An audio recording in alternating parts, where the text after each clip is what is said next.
Here we can see there are various types of memories, that is RAM and ROM. Can anyone tell the difference between RAM and ROM?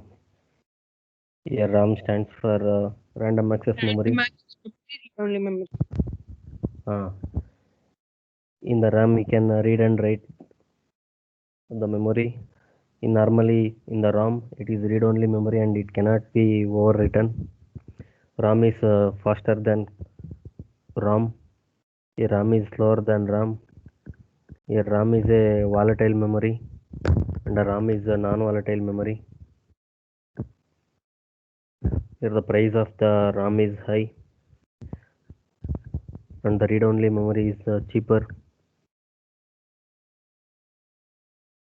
Here in the random access memory the chips are bigger in the size. In the read-only memory the chips are smaller in the size.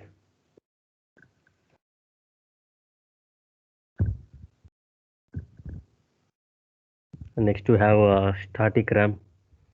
In the random access memory have static RAM.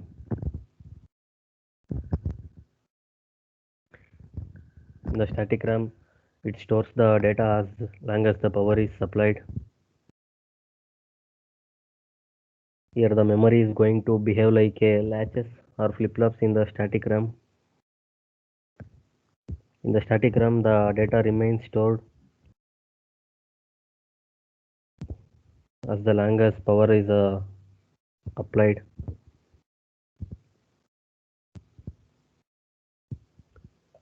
In that static RAM we are going to study asynchronous static RAM and the synchronous static RAM.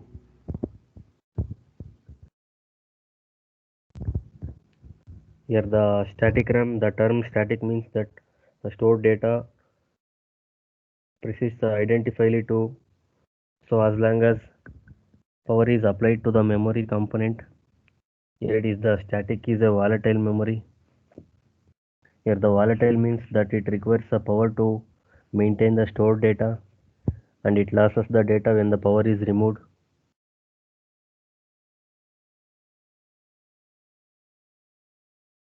Next we have dynamic RAM, it is DRAM, and it needs to be periodically refreshed once the data is stored. Next we have read-only memory, that is RAM. That we have combinational, and it is the programmable and flash rewritable. Next we have volatile and non-volatile memories.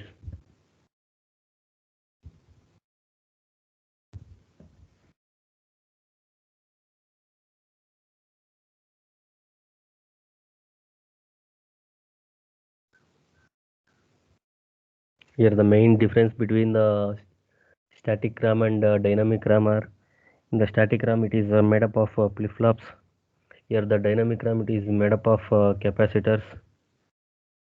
Static RAMs are larger in the size and the dynamic RAMs are small in the size.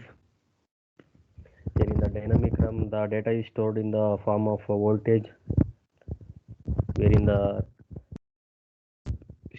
dynamic RAM the data is stored in the form of charging, that is capacitors are used. Here static RAM is much expensive compared to the dynamic RAM. Here dynamic RAM is very less expensive. The storage area of the static RAM is very low storage space. Here in the dynamic RAM we have more storage capacity. Here the static RAM is going to consume more power. Here is whereas the dynamic RAM it consumes less power.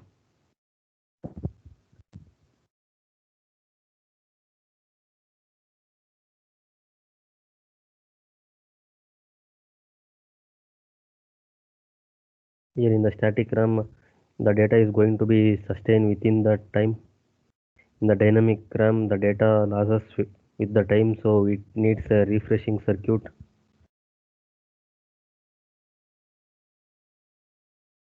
Here the static RAM uses the a cache memory, whereas the dynamic RAM uses the main memory.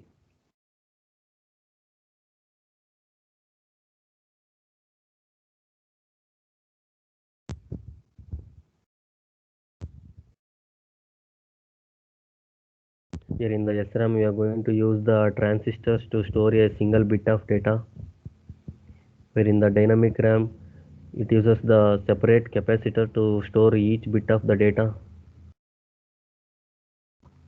And in the static RAM, it does not need periodic refreshment to maintain the data.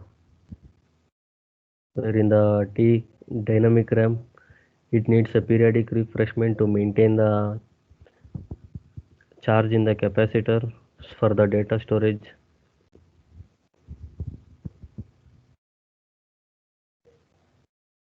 Here in the dynamic RAM, the memory lasts only for a few milliseconds.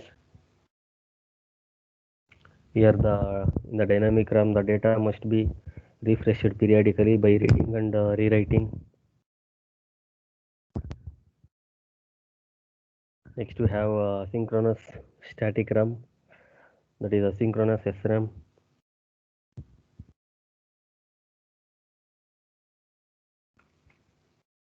Here it is the one of the simplest form of memory is synchronous static RAM.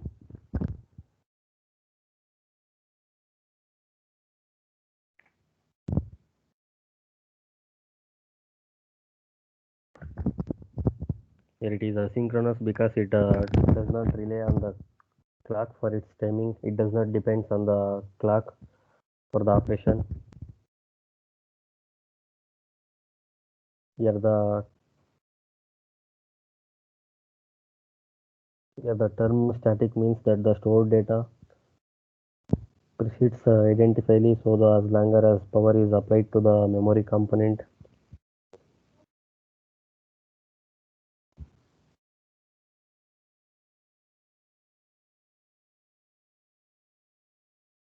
You compare with the dynamic RAM, which will be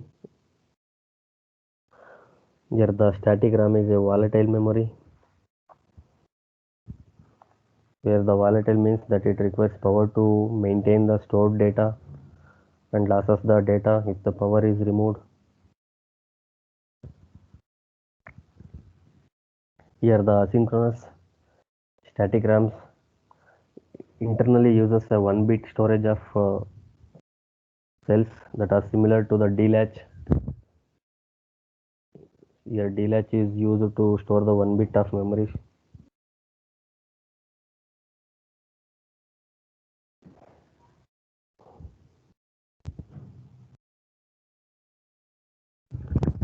Here with the memory component, the address is decoded to select a particular group of cells that compares one location. Here we have two operations. One is read operations and write operations. Here for the write operation, the selected latches cells are enabled and the input data is stored. We are going to enable the latch cells and stored the input data. Here for the read operations, the address activates a multiplexer that routes the output of the selected latch cells to the data outputs for the memory components.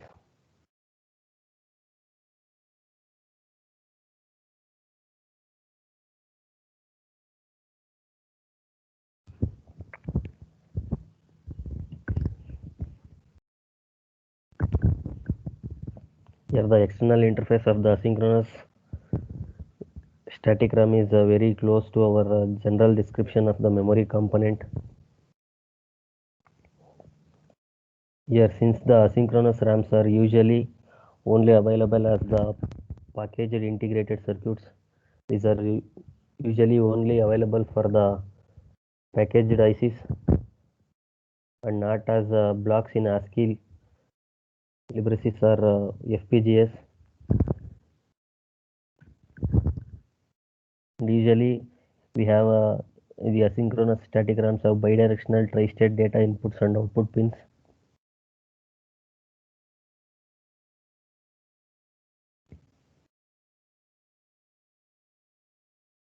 Here these are not available as the components in ASCII and FPGAs.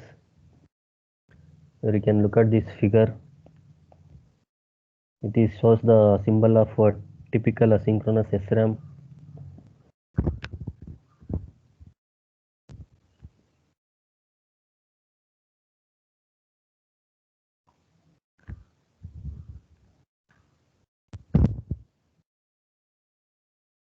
Here the chip enable, that is CE bar.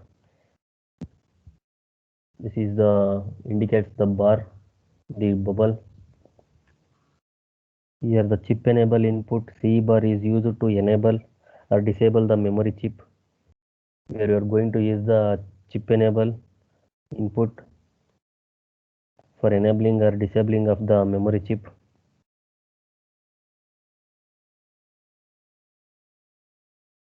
And we usually drive this input from a select control signals, for example from an address decoder in the composite memory.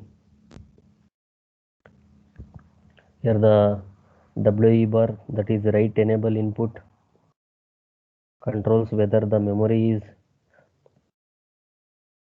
if enabled performs a write or read operations.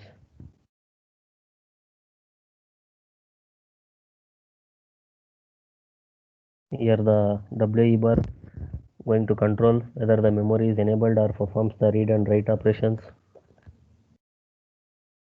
And the next we have output enable input, that is OE bar. It is going to control the tri-state data drivers during the read operations. It will control the tri-state operations.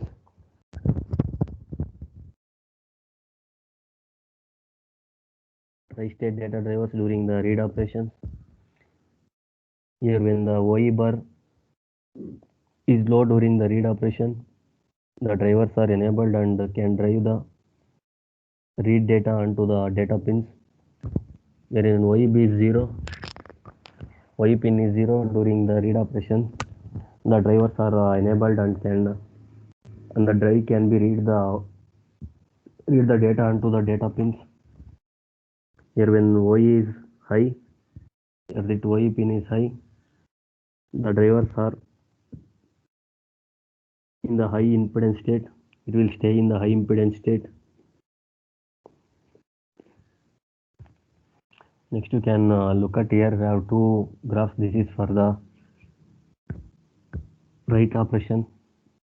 This graph indicates the write operations and this graph indicates the read operation.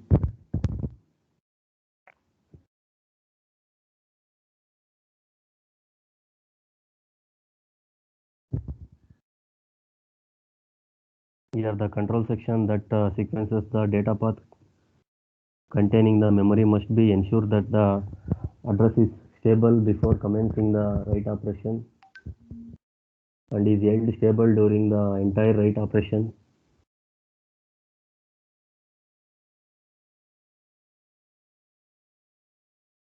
It should be stable during the entire write operations, otherwise the locations there can be one to be updated may be affected when the location is going to be affected when it is going to update the memory. Here the control section selects the particular memory chip by driving CE bar low. You can look at that by making the CE bar 0. Activates the write operations, that is write operation is going to activate when the CE bar is low. So by making W, that is write enable bar as low, and ensures that the chip tri-state drivers are disabled during the OE bar is high. When CE bar and WE bar are becoming low, ensures that the chips tri-state drivers are disabled by driving OE bar high.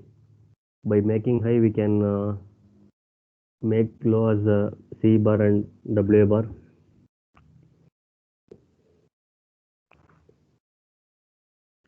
Next, it also sets the control signals to the data path to provide the data and the data signals. it is going to set the control signals to the data path to provide the data on the data signals. Where we are going to set the control signals which are going to provide the data path for the data signals. Here the data is stored transparently in the latches, in the latch cells for the addressed location.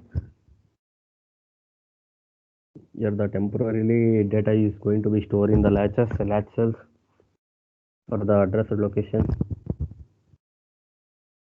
Here the final data to be stored must be stable on the data signals. A setup time before the rising edge of the WI bar signal and the CE bar signal, whichever occurs first. Here the final data must be stable on the data signals. Setup time before the rising edge of the WI bar signal and the CE bar signal, whichever is going to occur first. Here the data and the address must be also remain stable for the hold time after the WI bar and CE bar signals goes high. When CE bar and WI bar goes high, the data and address must be remain stable for the hold time. Similarly, we have a read operation.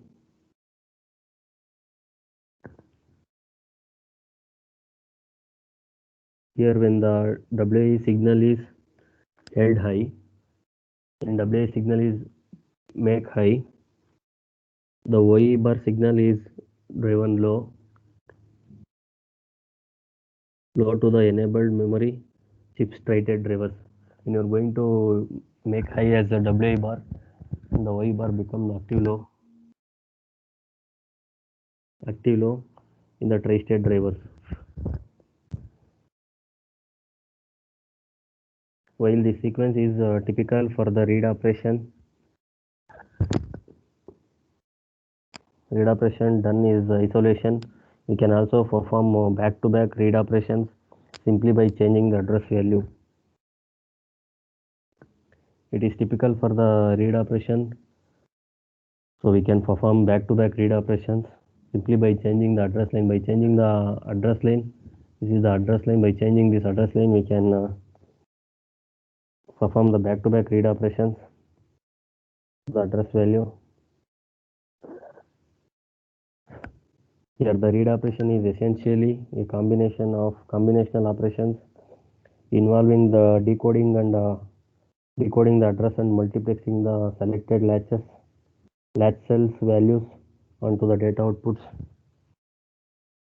Here in the read operations, the combinational operations, it involves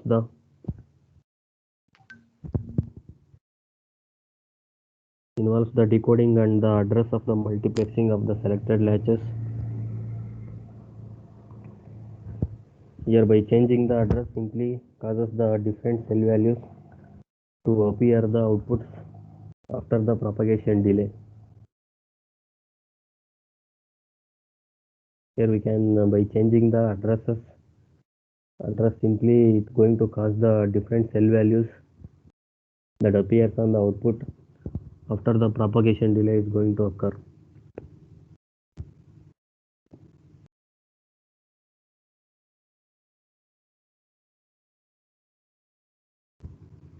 Here the fact that they are asynchronous can make them difficult to use in clocked synchronous systems. Here the asynchronous SRAMs are usually used only in system with low performance requirements where there is a low cost is the benefit.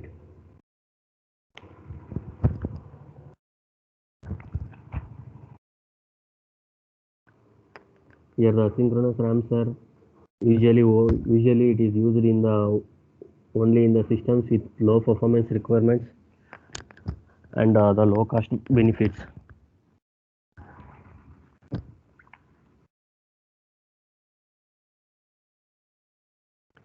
Here the parameters typically include setup and hold time for the address and the data values, and delays for the turning tri-state drivers on and off.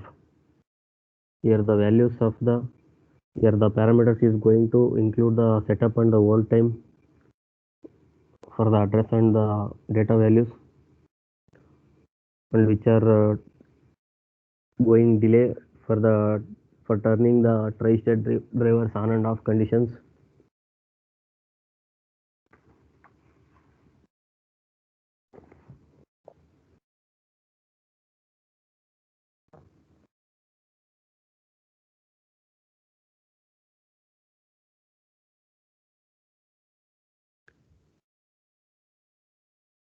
While the synchronous SRAMs are conceptually simple and have a simple timing behavior, where the fact that they are asynchronous can make them difficult to use in the clock synchronous systems.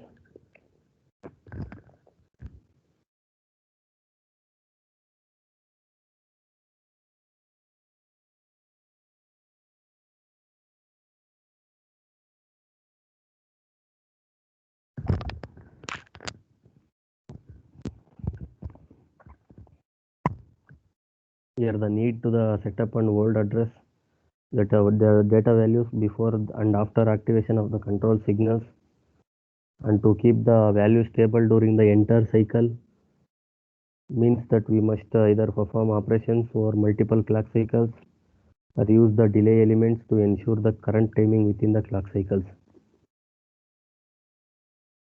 Here we are going to set up the hold address and the data values before and after the activation of the control signals to keep the stable during the entire clock cycle,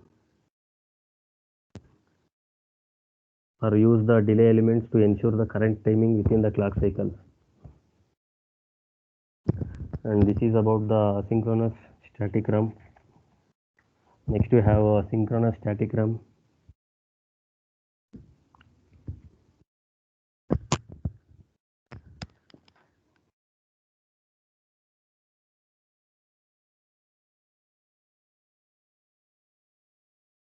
Here given with the difficulties associated with the synchronous RAMs, many memory components vendors the implementation fabrics provided synchronous SRAMs, otherwise known as SRAMs.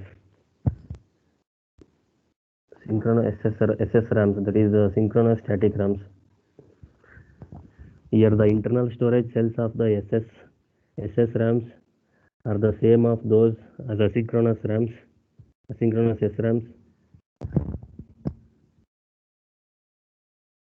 Here the internal storage cell is same as the asynchronous SRAM.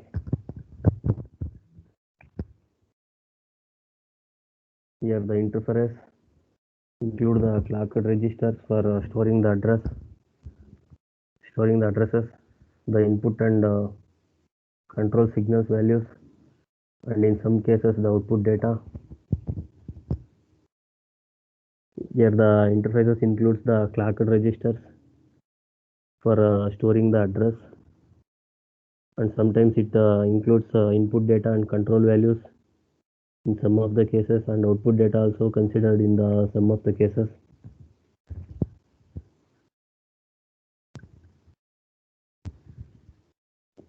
Here we have described two forms of SRAMs in general terms.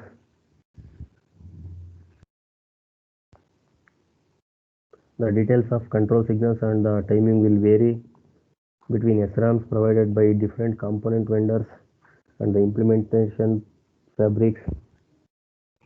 Here the control signals and the timing will vary between the SRAMs that is provided the different components and implementation fabrications. So we need to read and understand the data sheets before using the components in a design. Here we need to understand the data sheets. We have to read and understand the data sheets before using the components in the design. Here the simplest kind of SSRAM is often called as a flow-through SRAM. It includes registers on the inputs, but not on the data outputs. The SSRAMs are going to include the registers on the inputs, but not on the data outputs. Here the term flow through refers to the fact that data read from the memory cells flows through directly to the data outputs. Here the term flow through is going to refer as the fact that data reads from the memory cells flow through directly through the data outputs.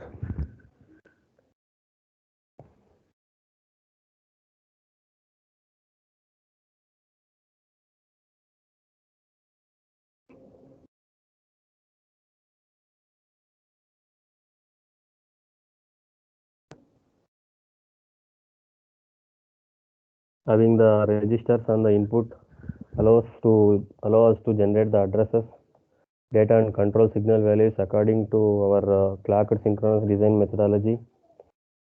Ensure that they are stable in the time for the clock edge.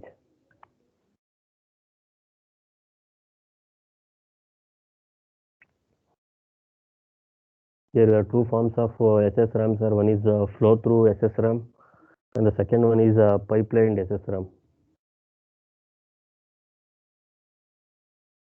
Here the flow through SSRAM, it includes the registers on the inputs but not on the outputs. Here this figure is going to illustrate the timing of a flow through SSRAM.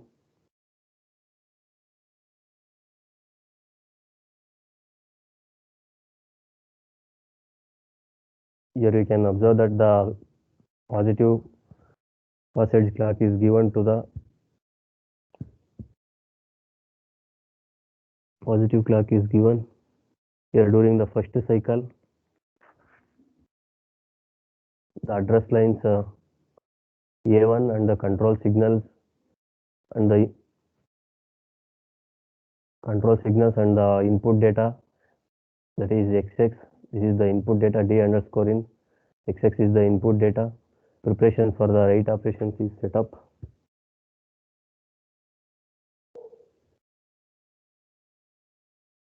Here these values are stored in the input register on the next clock edge, causing the SSRAM to start the write operations. Here we are going to store the input registers on the next clock edge. Here you are storing the input data on the next clock edge, causing the SSRAM to start the write operations. While it happens, the address A2 and the control signals is preparation for the read operations in setup.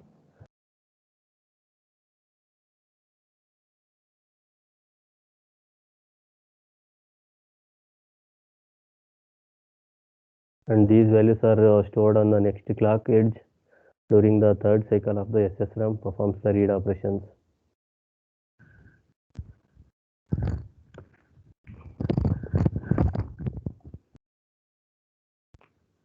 During the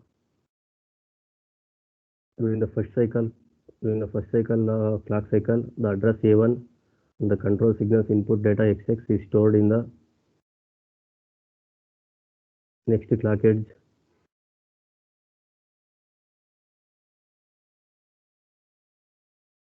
During the write operation,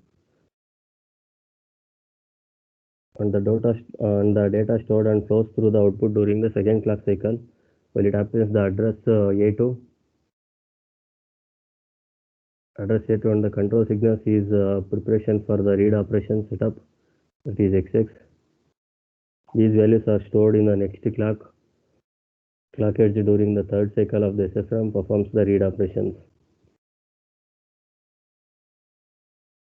Here the data denoted by MA2.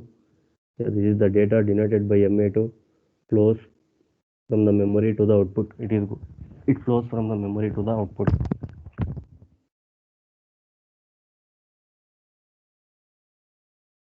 In the third cycle,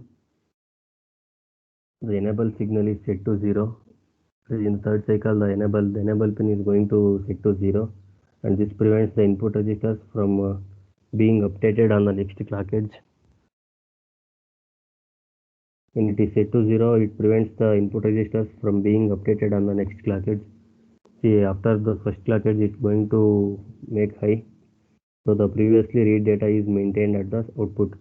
So the previous data what we have obtained is going to maintain at the output.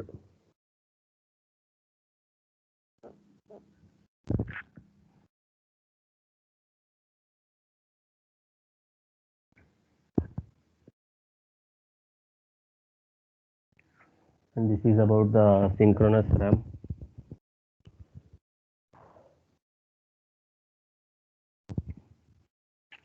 Next we have an example.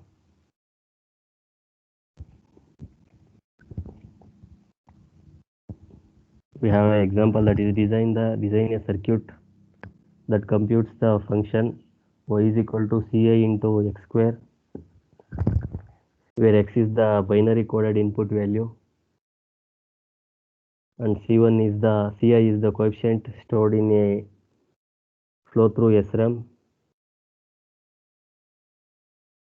where x comma ci and y all are assigned fixed point values with 8 binary point and 12 post binary point bits. Here the index I is also an input to the circuit, encoded as a 12-bit assigned integer values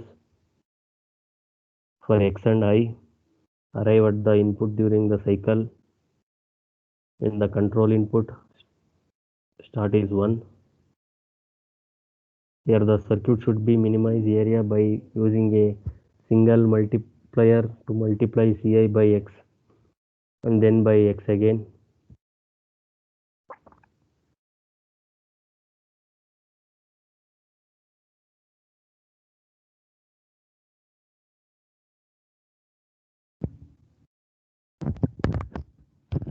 Here the compute function given as y is equal to ci into x square. Here the coefficient stored in the flow through SSRAM, and it is a 12-bit assigned integer index for I.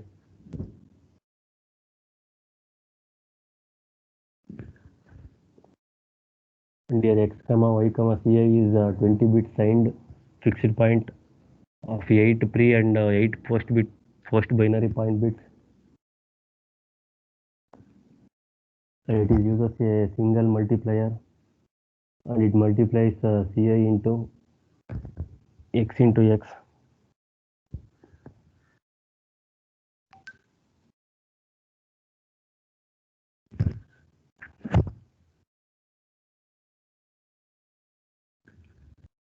And this is the data path circuit.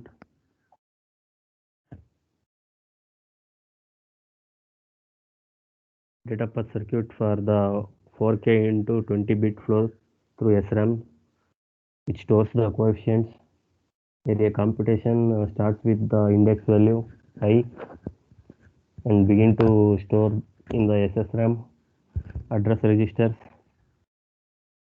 and the data input. To copy this circuit,